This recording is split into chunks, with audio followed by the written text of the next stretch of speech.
Well, hello, everyone. Welcome back, or welcome to the Rebel Tech Podcast, where we discuss the promises and perils of all things emerging technology and the implications on society, culture, and, of course, public policy. I'm your host today, solo hosting today, David Dunware, the campaign director for Better Tech for Tomorrow. And today we have a really fun episode, and I'm not just saying that because it's a Friday and we're feeling a little more, I don't know, scandalous is the right word, but we're ready to break the fourth wall. You know, that's what we're here to do. But I'm here with my friend and colleague, Carson Clayton.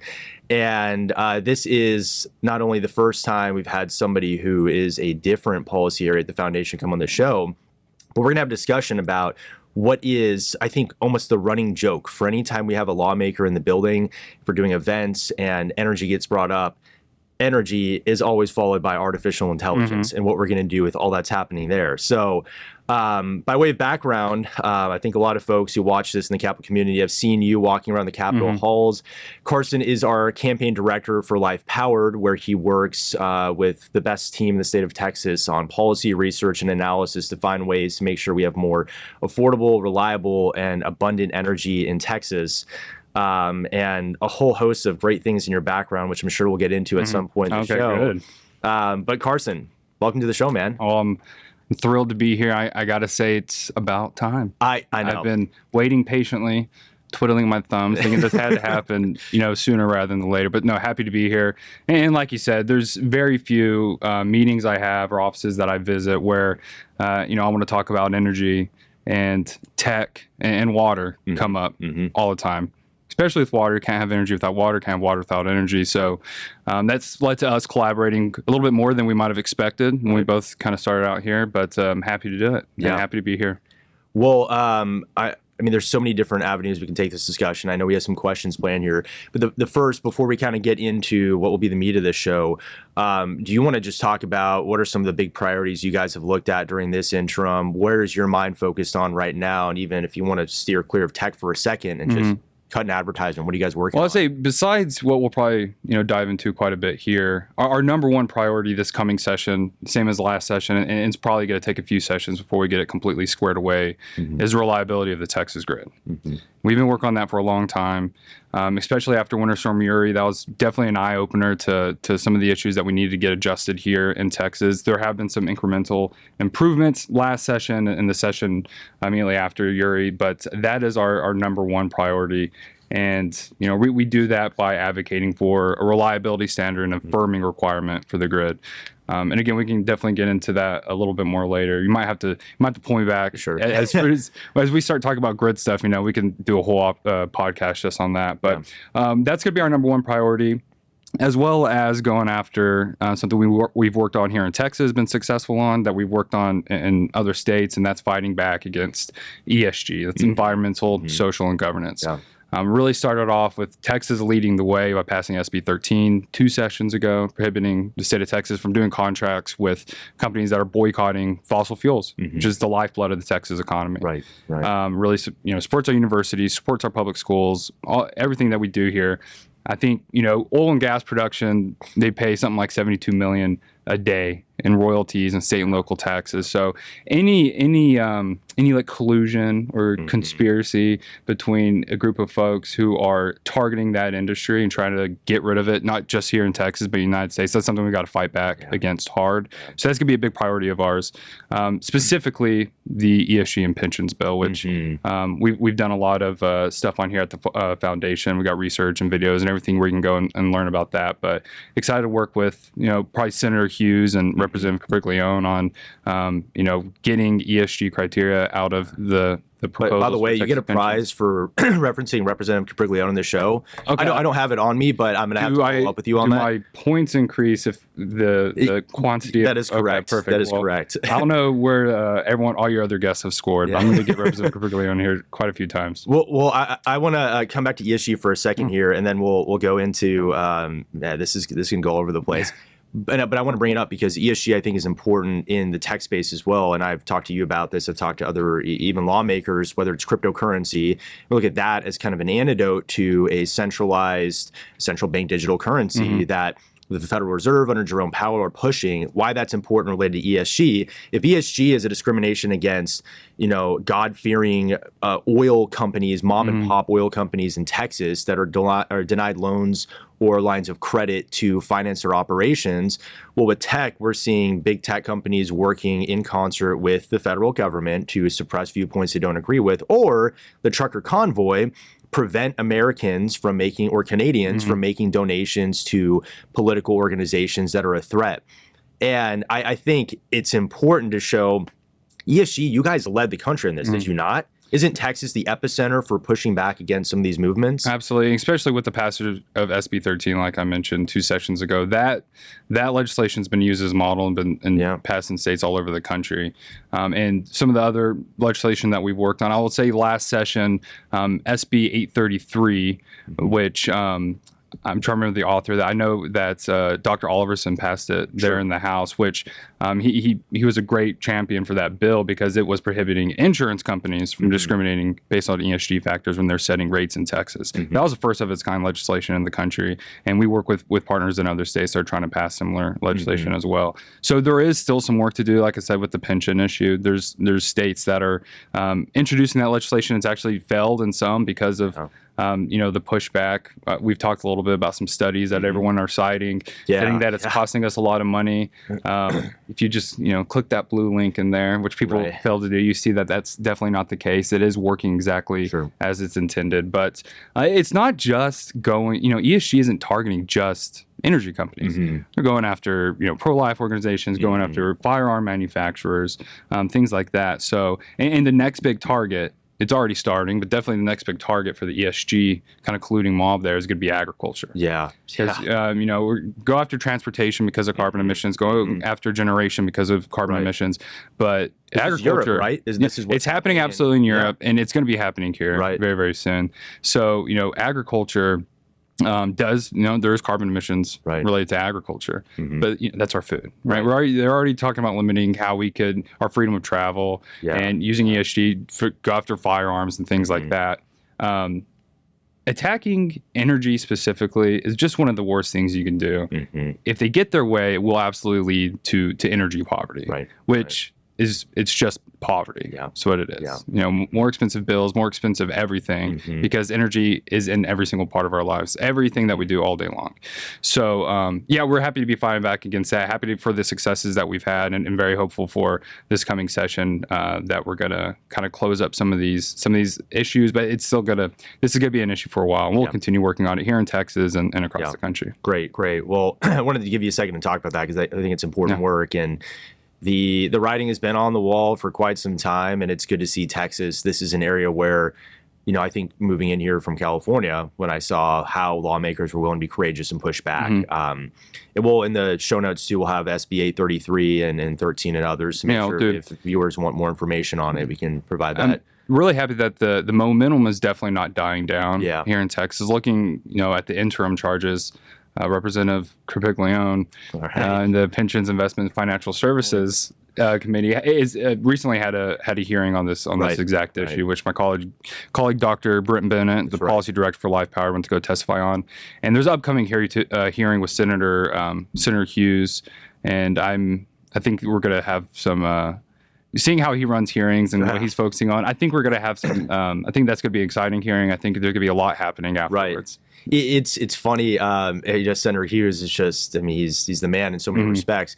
But in tech, he subpoenaed big tech in the middle of one of his state affairs hearings, and so the feeling is mutual from our campaign as well. Okay, let's kind of push the conversation toward one of the big discussions where you and I have been collaborating a lot more.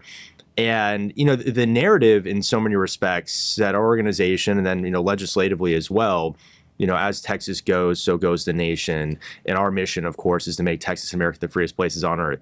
One thing that I love about Texas is the uniqueness of the grid. And I'll get to that in a second. But from a tech perspective, when we're looking at the ecosystem that's required for us to beat California, for us as a collective country, as Texas goes, so goes the nation, to beat China, we need energy in Texas to make sure we're able to account for all the businesses that are moving here, to ensure if Sam Altman or Elon Musk are going to set up these massive, just gigaplex centers for data or for artificial, whatever it might be, that we have the energy. Now, Texas is positioned uniquely with the way its grid is set up, and there are some opportunities there, and there are some challenges there to every session. Can you take a second to kind of describe why is the Texas grid so unique, and take that really wherever you want, because there's so many avenues. Let's see, obviously Texas, just here in America, is not only the largest producer of energy, but the largest consumer of energy. And like I said, it's definitely the lifeblood of our economy. Texas is blessed to have the resources that we have here in fossil fuels. It's the resources that's fueled our country through the 20th century and into the 21st. And as energy technology is changing, especially for the better and for the worse actually as well, I want to lead in the good ones. And whether good or bad, we're leading in some of the bad ones, specifically the so-called green renewable energy, wind and solar. We're leading that as well. I'm not going to call them clean and renewable because they're neither one of those. But can we get the line? What is it? Green bling renewable dreams? Is that the line? I'll take that one. Okay. I like that. Okay. Cool. It must be a Jason Isaac deep cut I think there. so. I like that.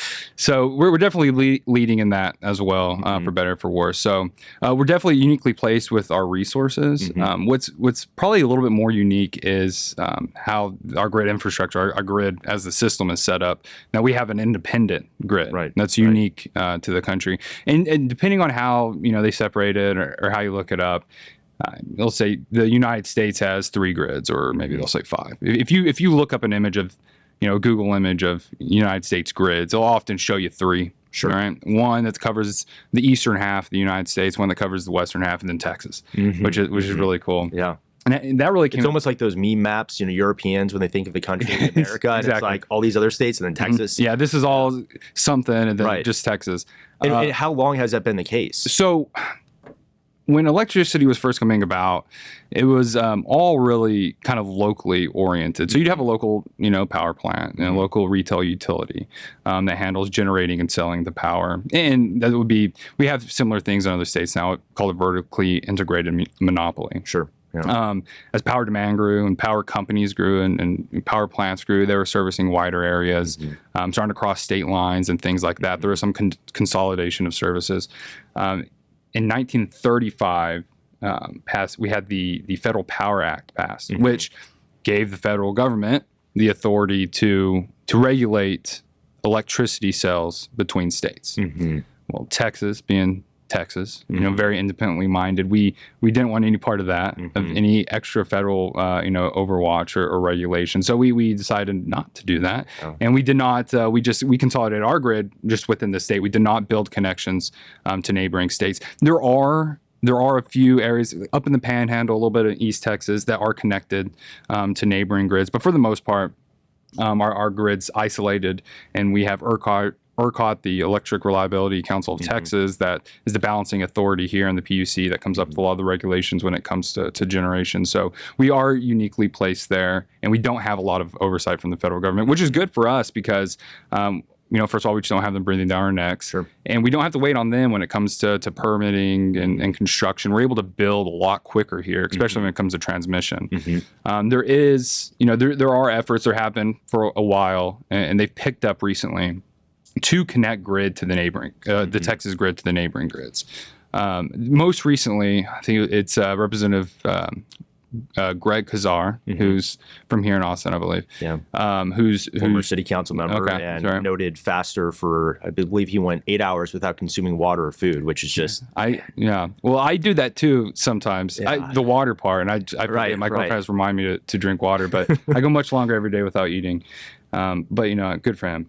He's put forward the Connect the Grid Act, and sponsored and really highly backed by AOC as well. So they've been doing lots on it. It's happened this spring and into the summer. Nothing's been heard yet, but they're calling for that. They're calling for the Texas grid to connect to neighboring states. Saying a lot of this has to do with Winter Storm Uri. Obviously, it was a terrible event. There's lots of failures, and people lost their lives.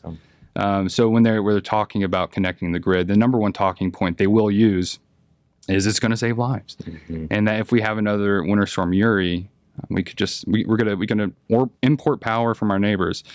But Winter Storm Uri was not just in Texas. Right. Our neighboring states experienced it. Well, they didn't have power to send to us. That's not the case. They say it could save us money. It's not the case.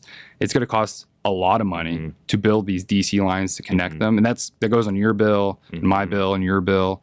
Everybody pays for that. It'd be cheaper and faster to build here. The main thing, they will put this point out there, usually at the end of their talking points. But the main reason they want to do this is they want to actually export power from Texas. Okay. All the renewable energy that we have, the wind and solar, they want to be able to export that power to neighboring states. So because that fits, the climate cult's kind of agenda here in spreading this sort of energy. So it's actually a good point to mention that because for all the praises of wind and solar, apparently we have enough that we can sell it to other states, but it's not doing anything to increase reliability or affordability for Texans. So not a good idea, never going to happen. Let them do their thing. But that is a great thing about Texas. We like that we are isolated in that way. And we talk about Winter Storm Uri in the context of connecting the grid quite a bit. But some of the, I think I might be wrong about this, maybe in the 50s, one of the largest, nationwide blackouts that affected a lot of the nation didn't affect Texas because we have our own grid. So, again, it really is. I mean, when it comes to infrastructure broadly, it's rare that we have natural experiments like this where we can compare one environment with another vastly different one. And maybe this is, where we jump off to the next part of this discussion here. You mentioned there have been challenges, and a lot of them, well, not a lot of them, but Uri being an unprecedented winter storm event. And we learned a lot as a state, and policymakers on the left, such as Greg Azar, are trying to take crisis to give more power to the federal government and really less responsible investment in what's needed in Texas.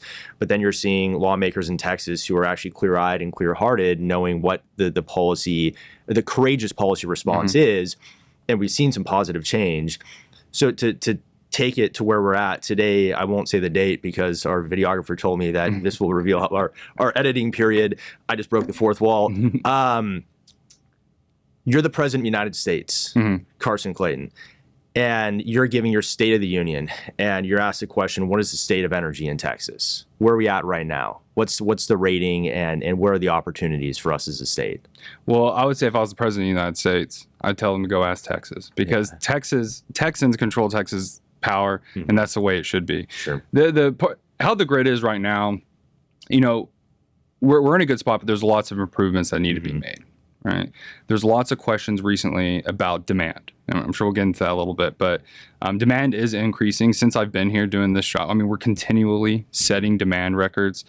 I think the most recent one, we're about 85, 86 gigawatts. That's up close to 20 gigawatts from, 10 years ago. Wow. It's safe to say in the next, 5 to 8 years, that will easily be up in the 90s. Depending on who you talk to, we could be doubling in that time frame. We could be doubling demand, and that's because of all the people coming to Texas that want to live in a free state. About 1,000 a day, I think, is the number that's usually used. 1,000 people moving to Texas a day with their families, with their businesses, and with no electricity in their bags. Right, they're not bringing their power with them. Yeah. So there's that has a major increase on the demand here, as well as continued efforts to electrify our lives more. Especially when it comes to removing natural gas connections to homes for heat and cooking, the attempts to electrify transportation, which haven't been insanely successful, but that's happening all across the country. But as that happens, there is going to be an increase in electricity demand, and with some emerging technologies that are coming to Texas, that's what's really spooking people. I think that's kind of what brought up that doubling of demand. When it comes to supply, a little increase in demand right now is actually kind of a good thing, right? We with the supply question, it's not an issue of our generation capacity here in Texas. We have enough power to put on the grid, and we have enough to handle an increase in demand in the short term. The real issue when it comes to supply is how we're allocating those resources. Yeah. And that gets into, like we said earlier, the main priority of Life Powered is implementing a firming standard here in Texas. So we've overinvested a lot on wind and solar, and because of how they can operate in the market and kind of undersell the power being put up by reliable generators. We're over investing in them. We're prioritizing that power on the grid because it is cheaper. No fuel costs. They can sell it for very, very cheap because of federal tax credits. They can even sell it for negative numbers because of federal tax credits. So that's what's kind of putting our grid out of balance in the sense that it is free fuel costs and cheaper power, but it's causing unreliability that we're paying for. Right. We are paying for the backup power.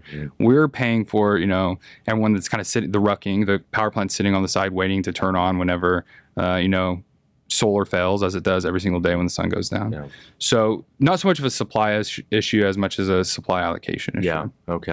That I feel like that's a nuance that often gets lost because the reflexive this works, that doesn't work is a much easier narrative. And then you kind of alluded to this in terms of some of the numbers where we're at in terms of the supply side.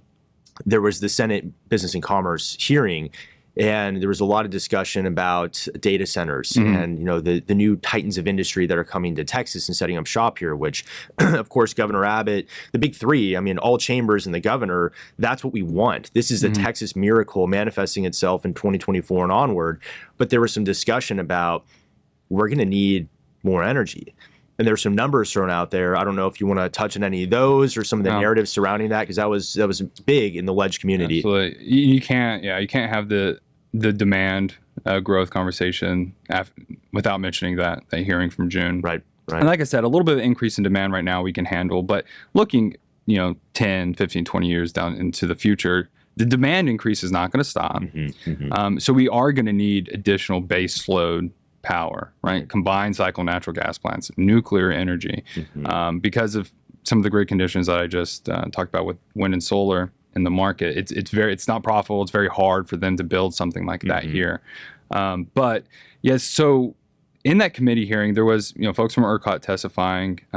Again, Brent Bennett testified here for Life Powered, and had some folks from a crypto outfit as well. And I think that's when a lot of people, at least on the dais, had heard for the first time this potential doubling of energy demand by the next decade. And that's a scary thing to hear. Right. Can you, for our listeners, try to help conceptualize what a doubling in energy? You don't have to throw numbers out there, but I'm trying to wrap my brain around that. That's a staggering increase in energy. Think about the electric grid that we have right now. We need another one. A second one. That's it. And it's an insane amount of power because, and this is, I think, especially after that, AI and crypto got beat up on a little bit. They kind of, people took this as, a lot of lawmakers are talking right now, like, how much should we prioritize AI data centers? How much should we prioritize crypto? My take is, someone's going to lead on this. It should be us, right? It's going to change the world. We should lead on it. But there's other projects besides that. There's continued electrification of the Permian Basin. There's major hydrogen production down in the coast, which is supposed to be green, but it's powered by fossil fuels, this whole thing. So, and again, continued electrification of our lives. So it is a scary number to hear. And I think a lot of people are asking questions and are rightfully concerned about how we're going to handle this. And what we need to do is we need more reliable dispatchable power. Again, this AI, it's here, it's happening, it's everywhere, right? Google has AI searches. I made the mistake of downloading Instagram again last week. That has the AI feature now. Adobe has an AI feature. The website which the Adobe feature is actually pretty helpful. It is. You're getting these legislation huge things. Too. Absolutely. And of course, to go on the record here, we are reading and analyzing the entirety of the bill. But when it comes to a snap decision, the Control F on steroids, that's pretty nice. Check it out. Don't always trust it. You know? But it's everywhere. And again, it's going to change the way we get our news. It's going to change the way we talk to each other. It's going to change our media. It's going to change the way we fight war. So someone's going to lead on it. Right. It needs to be us. So I'm not in the camp of being like, let's tamper this a little bit. Let's really think. No, we need to lead on it. We should make sure we have the energy resources to support it. And some of that's going to be from new generation. Some of that's going to be for some market reform when it comes to firming, and allow these reliable generators to participate more in the market, so that we're not paying for reliability. Right. So and some people have some issues also with how especially crypto kind of operate in the market. So with AI data centers, very power intense. We always talk about this. You always hear different numbers when it comes to doing just a typical search, right? AI search could be 3 or 5 or 10 or 15 times more energy intensive as a regular search. Sure. Our colleague, Mark Mills, who's the director of the National Center for Energy Analytics, has written extensively about this. Really love the way he puts it. But if you, the kind of the training and the modeling phase of AI, which is one of the most energy intensive, that process for a typical one, I guess, would be the same amount of power your home would use in a year. Big AI models like ChatGPT might be the amount of power your home uses in a century. Right. So huge power loads there, and they're running all the time. Now, when it comes to crypto, they fluctuate a little bit, right? They could decide whether they're what's the terminology? Are they harvesting? Are they mining? They're minting coins, right? So if the prices aren't where they need to be for selling crypto, maybe they're not mining at the point. But they could also a lot of them are making money off some of the demand issues in the Texas grid. So they often, these crypto outfits will do power purchase agreements. They'll purchase all their power up front. So whenever, demand's getting really high and we know the sun's about to go down and we're keeping our fingers crossed that the wind's going to start blowing and we're trying to get all these natural gas people to start firing up who are sitting on the sidelines, we could reach out to these crypto folks and they can sell us that power back at whatever the rate is that power is going for right there. And a lot of them are making millions of dollars. And that was the issue that came up in that BNC hearing, the business and commerce hearing, because I think some senators are concerned, like, I don't know if this is possible or not, but are cryptos creating the chaos they're could they if they wanted to start just like crank up their usage and get everyone in a frizzy and be like, oh, we'll sell you our power back, we'll do it. I don't think that's happening. I don't think that's gonna be a thing. I'm assuming you guys are familiar with cap and trade model for energy. So I'm thinking back to in a former life, I worked public affairs in California, and one of the big issues that came up was Assembly Bill 32, which was creating this cap and trade model where corporations would basically buy a package, an allotable amount of carbon that they could emit. And it's the same model where you buy and you're allowed to emit X amount. And if you surpass it, you have to pay for more. Or if you use less, you can sell it off. And there are a lot of concerns with that. And I think the nuance to bring in the tech perspective in this too is, yes, there should be a certain degree of responsibility that folks like OpenAI's ChatGPT bring in contributing to the grid and contributing energy, because if they want a productive business, we're going to need more energy in this state so we can power them, while also ensuring that negative externalities don't ensue, such that, a resident of, I'll just pick on El Paso, isn't hit hard because there's a new data center that opened there that results in rolling outages. There is a balancing act there. And I think this is where the Texas dream works, when we have private enterprise step up and say, I need to make these investments. And of course, we have the state focusing on policy that's going to get out of the way of business development in those new enterprises and so on. And this is where I'm just going to bring it out because we're 30 minutes in. We haven't discussed this yet. When you have Sam Altman, Elon Musk, Bill Gates, some of the biggest, Zuckerberg, all of them pushing for nuclear. This seems to be the moment, and all of it pointing toward, if we're going to have Texas beat China, which, just to go on the record from the tech perspective here, this is one of my greatest concerns, and why I love the work you all are doing, is because we can talk about the regulatory environment, we can talk about the talent, the venture capital, all that. If we don't have the energy in Texas to win on AI, China wins in the race to artificial superintelligence. So is nuclear the answer to all of our problems in 2024? Well, especially if you're someone on the left who's very concerned about carbon emissions and is very concerned about clean energy, nuclear should have been the answer 50 years ago. It should have been the answer this entire time. It's a very long and complicated story, I feel like, about why the left are so against nuclear energy, or have been traditionally.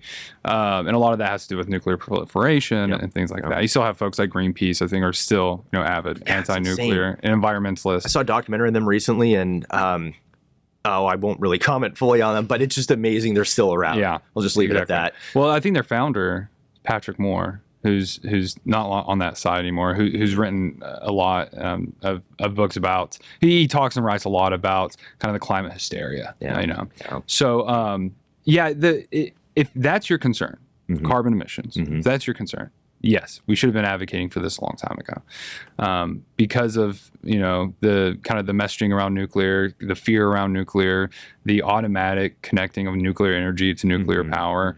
We haven't been prioritizing that in this country, and unfortunately, a lot of the expertise, not just talking nuclear engineers and things like that, but like the welders and the workforce and stuff, it's not there anymore. Right. So we there's a lot of work to do here in Texas and in the country to get that back up on up to scale. But I think you see whether they realize, especially when it comes to the tech folks, their goals for AI and stuff, do they realize that their stance on energy, especially on wind and solar, needs to change? Yes. Yeah. Are they avid about advertising that? Probably not as much as as they should. They're obviously a lot of them coming out strong for nuclear. Bill Gates is heavy in the scene. He's building his own plant. I think Microsoft just bought 3 Mile Island. They're gonna. Oh, I did not see that. They're gonna start that train back up to power some data centers of their own, which I think they should rename it. Yeah, I was going to say that seems like I took a couple PR classes in undergrad. Maybe we should reevaluate. Maybe they should have renamed it before the press release. Yeah, even. Right. So you see them talking a lot about nuclear, and even Zuckerberg's come out recently in the past few months to highlight. Kind of the regulatory burdens when it comes to the energy space, right? But they are still, advocating for expanding their green energy initiatives and expanding all that. They're not. I think they're coming short of saying, fossil fuels, these carbon emitting stuff is actually what's allowed us to get to the point that we are right now, and we're going to need it for this increase in power because it's their highest power pool right now. And when it comes to China, I never want to. I don't think this is a compliment towards China because I would never do that. But at least with their electrification goals, they're doing it right. So, they understand what's needed. They wanted to electrify the transportation sector. They did it, and they did it with coal. They're burning, I think about a quarter of the coal that's being burned on the globe right now is in China. They're building 2 coal plants a week at this point. So they have, their transportation sector is almost all electric. Those are coal-powered cars, or what those are, and they're prioritizing nuclear. I think they got 24 traditional big scale nuclear plants getting built up right now. They've in the past 10 years, they've built the nuclear capacity that it took us 40 years to build. So they're really diving into this.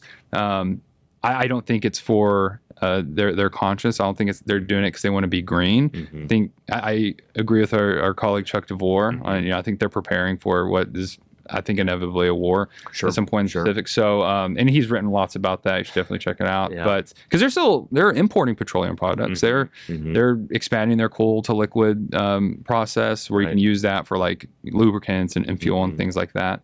So I think they're kind of shoring up and keeping the reliable petroleum-based stuff for the inevitable use against other people. And then, if they're going to electrify their country, they've got solar panels, they got wind turbines, but they're burning a lot of coal, and because it works. And they're installing, and they don't do it. The main problem for all the, we wish, they would, if they're going to burn coal, burn it like we do. At least they're not doing it nearly as clean as we do it. We produce energy cleaner here than anywhere else in the world. Now they're, mandating that every classroom has multiple air purifiers, and people keep their windows closed because they're jacking their air up quite a bit with all that nuclear stuff. And if you're concerned about carbon emissions, you got to remember this is a global issue.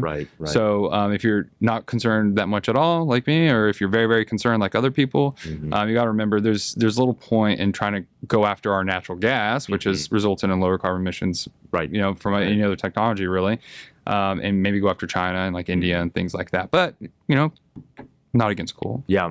Well, as it relates to China, but really China, Russia. I mean, look at a lot of the countries in Asia and in Western Europe, and one of the things that you and I have talked about with nuclear is it's tough to say when France beats us at something, but the French have quite a sophisticated apparatus of nuclear.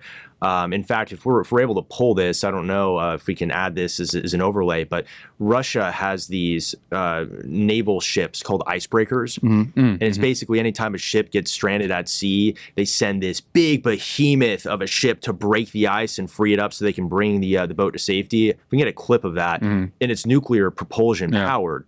You look at the history of the U.S. Navy, the reason why we have had superiority in the water is because of nuclear propulsion. The point is, there are numerous applications we're seeing across the world. The case is done in terms of efficiency of nuclear, in terms of the renewability, so to speak, and that we have an incredible amount of supply of uranium that we can be using that we aren't currently. And there are a lot of prohibitive barriers that are in place in the U.S., and a lot of that is at the Nuclear Regulatory Commission level under Department of Energy. So to bring it to policy, Carson, is there anything the state of Texas can do, given we're kind of hamstrung by the federal government to say, thanks but no thanks, France, we're going to take the lead on this? Any thoughts policy-wise there? So obviously, the like a few problems in Texas. The Texas grid, there's issues because of federal energy subsidies. Let's put us in the place we are. When it comes to nuclear energy, there's lots of hurdles, of millions of dollars in years you have to spend just to go through the approval process of the NRC. Same thing, with our border. A lot of the issues with the border are federal stuff. So there are those regulatory hurdles. What can we do to adjust those? Right now, not a whole lot, right? There is federal legislation. They just did the Advance Act, which is supposed to kind of set up a new standard, a new procedure for advanced reactors. I'm not holding my breath. I hope it works, but I don't think it's going to do anything in the short term for us. Now, what can Texas do? There's a couple different things. Luckily, you and I were at an event about a year ago at UT with X Energy and Dow Chemical, Governor Abbott and Governor President Abbott UT. Absolutely. And they were talking about the Dow's project down in Seadrift, where they're they're partnering with X Energy to build this reactor to power their facility there. They want the steam, they want the heat. Right. So it's not grid level stuff. It's not power going to the grid. But that's when the governor announced that he was calling for the Public Utility Commission here in Texas to put together a working group to study how we might remove every hurdle we can to the regulatory process here in Texas so we can advance the deployment of advanced nuclear reactors for research and for industry and everything like that.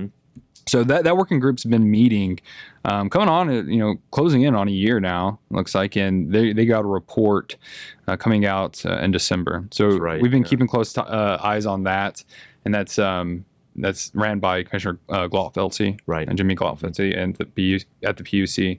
And the big question, I think, is how do we encourage a nuclear industry here in Texas without necessarily incentivizing it? That's my big question, right? Now, looking at the work group at the PUC, the incentives question is a big one, right? And that's what it's going to come down to, I think. They're looking at creative ways. I've read the most recent meeting where they're trying to find some existing funding to kind of do some grants and stuff. Maybe water-based funding for produced water projects or desal and things like that. Yeah. Obviously, we did bring it up. I was wondering if desal was going to get brought up in this discussion. Yeah, it happened. Trying to think of how to work Representative Capriglione. We'll get there, but. They're thinking about things like that. I think the main thing, there is a state regulatory process, right? And there is states can partner with the NRC for, I think it's like it's actually like partner status is what it's called, where they can delegate some of that authority to the states. Texas has taken advantage of that, so we can do we can kind of handle some of the permitting stuff. So I think that's a big thing that should be done. If there's any other authority that can be delegated to us, we need to make that happen. But I think there's going to be probably ideas to kind of pre-approve siting, right? Like where these facilities can be built, so they're close to transmission, they're close to water, things like that. Looking at retired or soon to be retired coal plants, how can we kind of utilize those? A lot of the work's been done, right? And I'm not just talking about. There was a bill on that last session. There was, and I'm trying to think if that survived the summer or not. But there was a bill on that. I think it's gonna. I think it fell in June. I think it did. Yeah. And I think it's gonna be refiled though. Yeah. And so, I mean, So there's that's a lot of policy vehicles. yeah, what you're saying. and that's a really good idea. I think the cool one that comes up a lot, because we're not just talking about like the energy infrastructure. There's offices and bathrooms and roads, a lot of the stuff that you have to build there. So some of the idea, I think what I would like to see maybe eventually is like a TX NRC, right? Like a Texas commission on nuclear. So was Vivek Ramaswamy right? He called for blowing up the NRC. Okay, I haven't gotten to that option Okay, yet, I should have saved the this is controversial one question for the end. All right, I jumped the gun. I think that could be eventually be an answer. Do we want to implement another kind of level of bureaucracy into the already complicated process in the near term? Maybe not. Sure. Maybe it's just better to have one office, and I think there's been suggestions for the governor's office of economic development. Maybe we got a fellow there that kind of streamlines and handles all the state level permitting processes. So anything, that's what the PUC is going to be working on with a report coming out this year, and I think they're going to do really good work. I'm happy and thrilled that the governor is all behind it. And there is one other approach, kind of the kick sand approach, that I think some lawmakers are asking, where in the Constitution does it say that the federal government can regulate what sort of energy sources we have? There's some people looking on the federal level and saying, is the NRC a little bloated? Is it a little slow? Does it need to be around at all? So there is an option like that going. I think if the federal government doesn't move fast enough, I think what I would like to see is states like Texas, maybe Arkansas, and others that are interested in this stuff, putting together their own commissions, doing everything they can do to speed up the process. And then if we have, a coalition of a few governors who are like, hey, we've done everything we can do. We're trying to get this reliable, clean energy on the grid. Y'all are holding us back. Y'all are holding the chain, right? So maybe they take that approach. Maybe say we're going to do it ourselves. Maybe that sort of pressure would get the federal regulatory area to kind of streamline a little bit. So unfortunately, like I said, the biggest hurdle is on the federal level. So we're going to do everything we can. I know there's so much excitement about nuclear in the Capitol right now. It comes up in your meetings all the time. I'm sure it comes up in mine all the time as well. So there's so much excitement. I think there's going to be bipartisan support for it.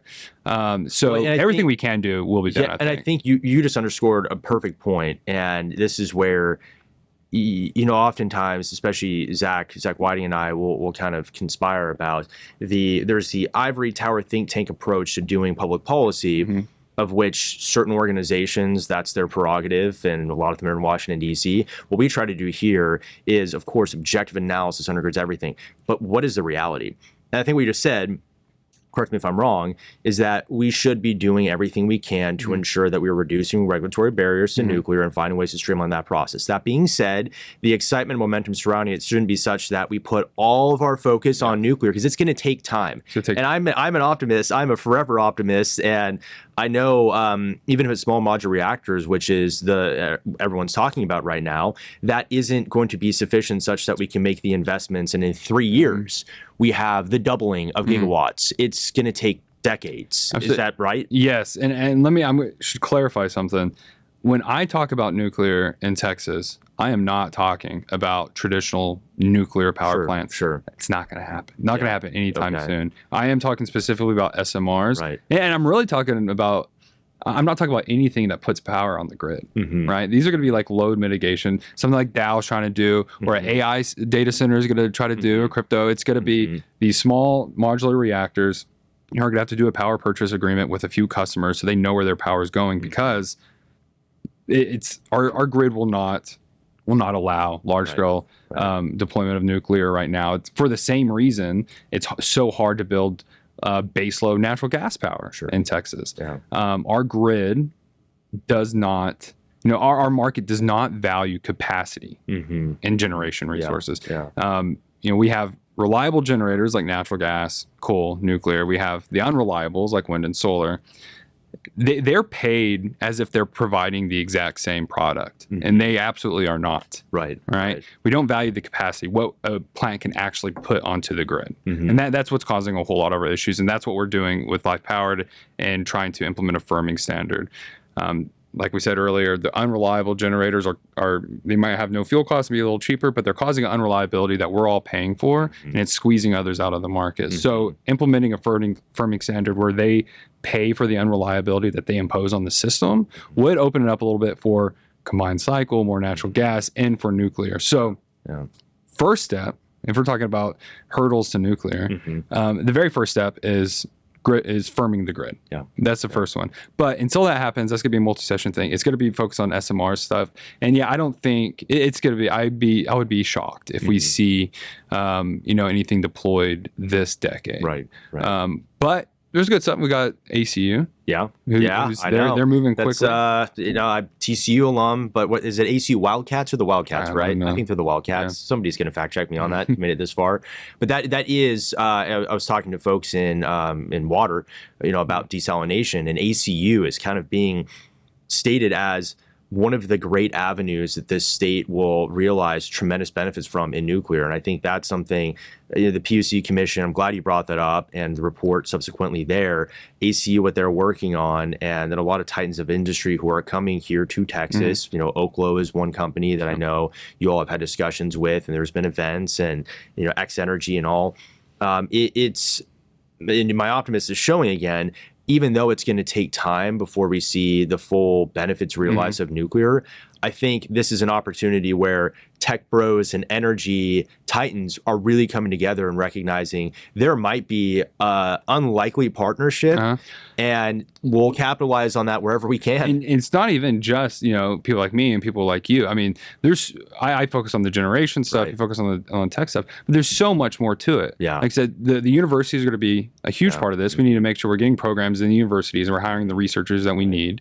The workforce component, like I said, we've lost a lot of the expertise just to build things, right?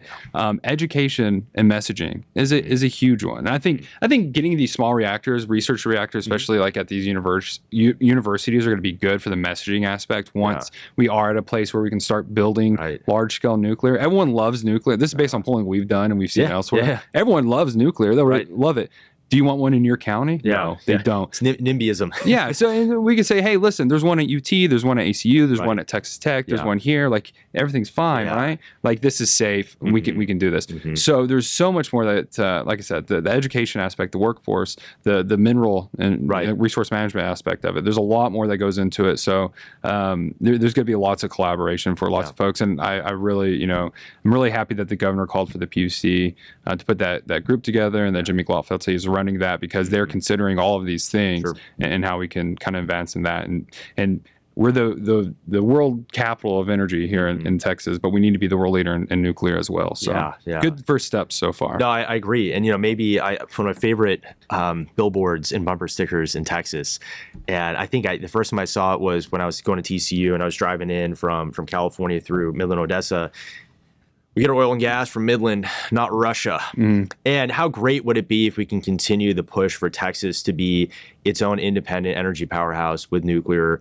And I appreciate your kind of objective analysis on this too, because let's keep focused. And so I have, I actually don't really have any additional questions, but I want to give you a chance. If there's anything else you think folks should know that are kind of working in the tech space as it relates to energy, I think, I opened this up by talking about the ecosystem that's required for tech to proliferate. But any final thoughts you have, if you had tech CEOs in the room who are bringing their businesses here, what would you advise them on energy? I'd say if especially folks in the tech business, if you know the power demand that you need when AI is starting to grow, I would ask you stop, you at least be honest about the fact that fossil fuels play a huge role in this.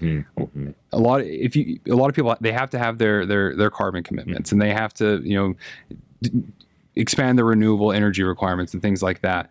But I think it would help for them to be honest about the fact that not only could they not have gotten to the point they've gotten to so far without the reliable fuel that we have, that they're not going to get much farther without it as well.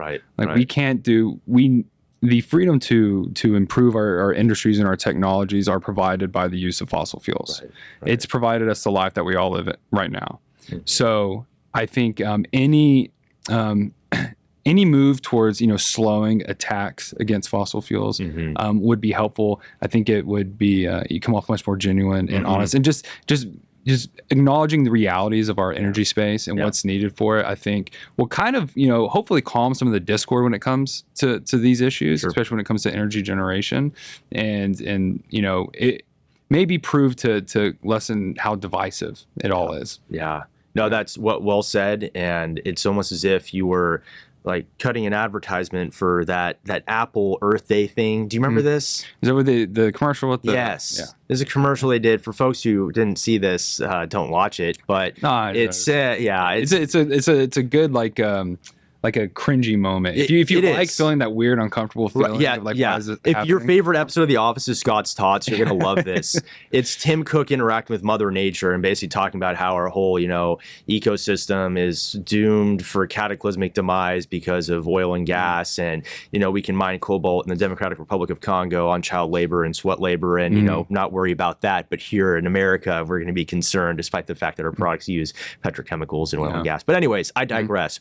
Well, Carson, thanks for joining on the show, man. So glad you got to come on. And for listeners, you know the routine, although this time I'd encourage you, when you go to texaspolicy.com, if anything struck you as interesting what Carson talked about, in our issues area, energy and the environment, there's a whole host of content, all the great research they've worked on, and their LAAs for next session. Be sure to check them out. And I will also say, I know coming soon, hopefully, some research papers on nuclear. So be on the lookout for that. And above all, Carson, thanks for joining me, man. Oh, thanks for inviting me. Really enjoyed it. And we'll have to find another reason to do it soon, so I can get a few more geo references. Okay. I don't know where we'll have the prize on set next time. Thank you. All right. Thanks, man.